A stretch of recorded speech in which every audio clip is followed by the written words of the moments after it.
Hello, I'm ArchieLuxury and welcome to the program Fuckers. Hello, fuckers. And today I'd like to talk about choosing a luxury wristwatch. Choosing a luxury wristwatch. And I tell you this now, I got a really good fan in Sydney and he's just such a cool guy. Really, really cool guy. Keeps sending me money and asking for advice. Thank you, David. And look, I got to tell you this now. I had a bit of a chat to him, and I'm going to release the recording, with permission, of course, of that conversation. Only it's a one-way recording because he didn't want to be involved on the actual recording. But basically, he's a watch enthusiast. He's got 3 watches. He's got an IWC Big Pilot. He's got a Tag Heuer and a Seiko.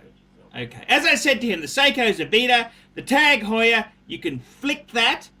And the IWC Pilot's watch, it's a nice watch.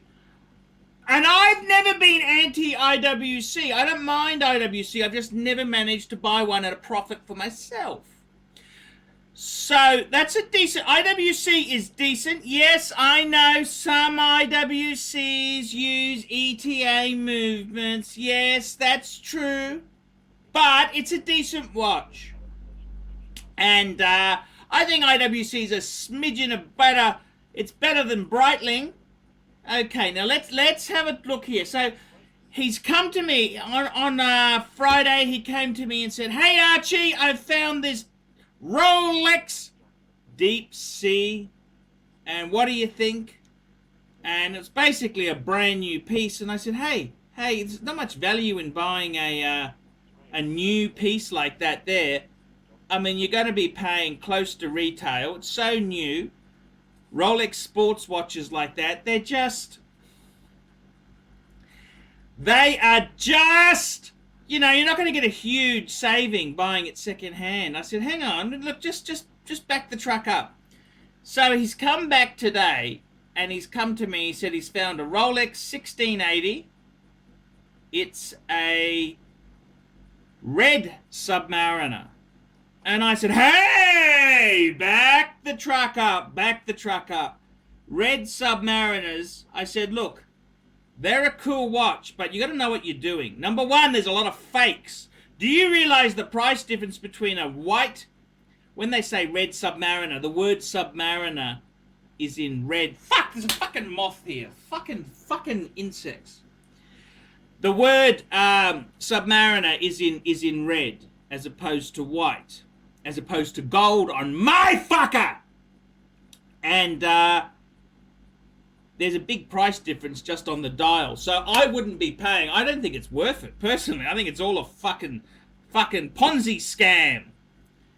However, I said to him, just hang on a minute. Just hang on. Back the truck up. I said, you got to ask yourself a few key questions. Number one, what's your budget? And in his case, he's got between 15 and 20,000 fuckaroonies. Okay, it's a nice budget. The next question is, number 2, what type of work do you do? Are you an office worker? Are you somebody who works on a construction site? What do you do? In his case, it's mainly office. And the next question is, do you want to use this watch, or is it going to become a safe queen? It's, in many ways, it's very much like buying a vintage car. You know, a mint, beautiful car. You wouldn't want to use it every day. You could buy a vintage Pagoda Mercedes. You don't want to use it every day. You know what I mean? It'll stop being so beautiful. Buying a vintage Rolex, a red Submariner, is a bit the same. You want to be very careful with it. I wouldn't be taking that fucker anywhere near a pool. I wouldn't be using it like that. It's a very specialized vintage piece. So I always say, what do you want to do with it? What's your budget? What do you do? Do you want to use it, or is it a holy grail you want to put away in the safe, or what is it? You got to work out. So he said to me, no, I want to use the watch. He wants to use it, take it to work, wear it. Okay, I said, well, I don't think the vintage red sub is the best choice. If I were you, I would be going for pre-ceramic sports Rolex. Okay, and I said to him, I said, man, you got to work out what you want to do. If you've always wanted a red sub and that's your holy grail piece and you understand all about the sub, now sure, go and get it. But if you're just buying it because it's expensive and you think it's cool, well, that's a bit silly. There's a lot better bang per buck pieces there. And I said to him, I said, in your case, I said, okay, let's have a look at your watch collection. You've got the Seiko and the Tag. Fuck them off. They're not really decent. You've got the IWC. I said, you know what I'd be adding?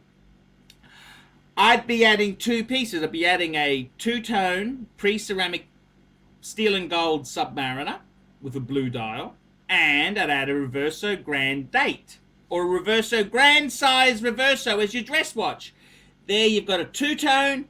And there you got you got two pieces which you can really use in that collection. I said, that's a very nice collection to have. I said, the other thing is you could go Rolex Submariner no date steel and get a GMT. Get the pre-ceramics. Great bang per buck.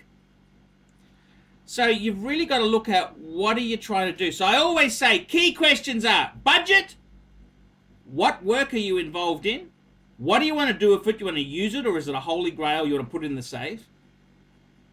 And you got to make it fit within your collection. So I think for him, the red subs, I don't think that's the best choice. I think there's other things he'd get more enjoyment out of. That's just my opinion there. So that's what I'm sort of saying. You got to really plan these things. So if any of you fuckers out there are confused and you're not sure, slip me a small donation, $20, $20 US dollars, fuckers, and I'll give you the advice. I'll tell you, look, no, go for this. I'll give you my opinion. So, you know, you gotta be sensible. And I said to him, look, you got the IWC. I'd be adding a steel dress watch, and I'd be adding some sort of sports Rolex, and you're really not gonna fucking lose any money. That's the best advice I can give there. So that's my opinion. So you gotta be careful, and with a bit of help, Uncle Archie will help you for a small donation. I'm not a fucking charity. So let's see what you fuckers think of that. So I'm ArchieLuxury. Tell me what you fuckers think of that.